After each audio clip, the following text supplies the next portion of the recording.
नमस्कार दोस्तों। जैसा कि दोस्तों आप सभी का स्वागत है। जैसा कि दोस्तों मैं एक आपके लिए एक छोटी सी न्यूज़ लाया हूँ। कोई अपना चैप्टर बनाने का कोई उद्देश्य नहीं है, एक छोटी सी न्यूज़ है और वो अभी आई है आरपीसी के द्वारा। दोस्तों आरपीसी के द्वारा एक भर्ती हुई थी ईओ आरओ भर्ती परीक्षा 2022।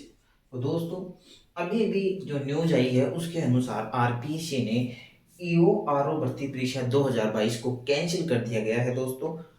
तो ये हो सकता है कि बहुत से विद्यार्थियों के लिए बहुत खुशखबरी की बात है, लेकिन इसी के साथ जो सिलेक्ट हुए थे ईमानदार मेहनती, हो सकता है कि जितनी भी पोस्ट हुई थी उसका 10% 20% के पास ये पेपर पहुंचा था और लगभग मानो कि 70% मान लो 60% मान लो जो सिलेक्ट हुए थे उनके लिए थोड़ी दुख भरी बात है कि जो मेहनती थे उनका सिलेक्शन हुआ था और उन्होंने उस समय अच्छी मेहनत की थी और आज जो भर्ती कैंसिल कर दी गई है, तो जो उस समय इस भर्ती में सिलेक्ट हुए थे आज उनके लिए थोड़ा सी निराशा का विषय है। लेकिन उनको इतना है कि वापिस से अपनी पढ़ाई को करना है। हो सकता है कि उस समय उनकी परिस्थिति क्या थी, उस समय उनकी परिस्थिति क्या थी, उस समय उनकी सामाजिक परिस्थिति क्या थी, उस समय उनकी आर्थिक परिस्थिति क्या थी और आज उनकी क्या है। उस समय मान लो कि उनके घर कैसा था, आज उनका घर कैसा है, आज उनकी शादी हो आ जाएगी प्रोग्राम में, या उन लड़कों की शादी हो गई और कहीं शिफ्ट हो गए, तो हो सकता है कि वो आज नहीं पढ़ पाए। हो सकता है उनके पास जब पैसे थे अब पैसों की व्यवस्था नहीं हो, आदि हो सकता है। लेकिन जो शेष रह गए सभी जो इस भर्ती से जुड़े हुए कैंडिडेट है उनके लिए खुशखबरी है कि एक न्याय हुआ कि भर्ती पेपर आउट हुआ, सभी के पास पहुंच गया। तो जिनका नंबर आने वाला था, सबसे बड़ी बात है जिनका नंबर आने वाला था, जो मेहनती थे वो तो रह ही गए। भाई लोगों को पेपर आउट हो गया, पेपर मिल गया या पेपर बिक गया, तो इसका मतलब जो सिलेक्ट होने वाले थे, जो मेहनती थे, उनकी जगह तो जिनके पास पेपर मिल गया वो आ गए। तो जो एकदम मेहनती थे, जो ईमानदार थे, जिन्होंने दिन रात रूम लेके तैयारी की थी, जिन्होंने अपनी जी जान सिलेक्शन के लिए इस पोस्ट के लिए झोंक दी थी और रह गए थे, तो दोस्तों मैं उनके लिए फिर से खुशखबरी है। आपको फिर से ऊपर वाले ने एक अवसर दिया है, आप इस अवसर को मत खोना।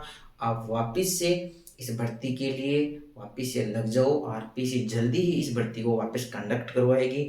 आप बिना समय व्यतीत किए हुए इस भर्ती की तैयारी में लग जाओ। जैसा कि दोस्तों आप पहले से इसकी तैयारी कर रहे थे तो आपको पता है कि वही तो इसका सिलेबस रहने वाला है, सेम सिलेबस है। आपको जो अपनी परिस्थिति है आपको वापिस से इसी लय में लानी है। जो पहले मानो कि बहुत मेहनत की थी, एक दो नंबर से रह गए थे, उनकी भी हो सकती है कि जो सामाजिक आर्थिक कुछ भी कारण हो सकता है, भौगोलिक उनकी परिस्थिति चेंज हो गई, लेकिन उनको वापस पटरी पर आना है, उनको वापस फटना है। मैं मानता हूँ कि जैसे मान लो कि किसी को ऑफिस में था उस समय उनको टाइम था, अब उनको टाइम नहीं मिल पाएगा, लेकिन मैं ये मानता हूँ कि उनकी तैयारी पहले से 50 60 70% तक है, उनको वापस रिविजन की जरूरत है। तो दोस्तों आप बिना समय व्यतीत किए हुए ईओ आरओ जो एग्जाम कैंसिल हुई है वो निकट भविष्य में शीघ्र होगी। तो दोस्तों आप इस भर्ती में वापस लग जाओ। ये जिन बच्चों का नंबर आने वाला था उनका नहीं आया है, उनके लिए अब अवसर है, वो न्याय मिला है उनको, भर्ती कैंसिल हुई है। आप वापस जी तोड़ के मेहनत करके वापस लग जाओ दोस्तों। आपको ईओ या आरओ बनना है, एक अच्छी पोस्ट लेनी है और आपको एक समाज में, एक राज्य की सेवा में आपको सेवा देनी है, लोगों का कल्याण करना है। तो दोस्तों आप मेहनत करें, अपना समय बर्बाद नहीं करें। आपके लिए खुशखबरी भी है कि आप वापिस से इस भर्ती की तैयारी करेंगे और हम भी हमारे इस डिजिटल प्लेटफॉर्म से जो भी हमसे होगा इस सर्विस के लिए, इस नौकरी के लिए आपके साथ देंगे।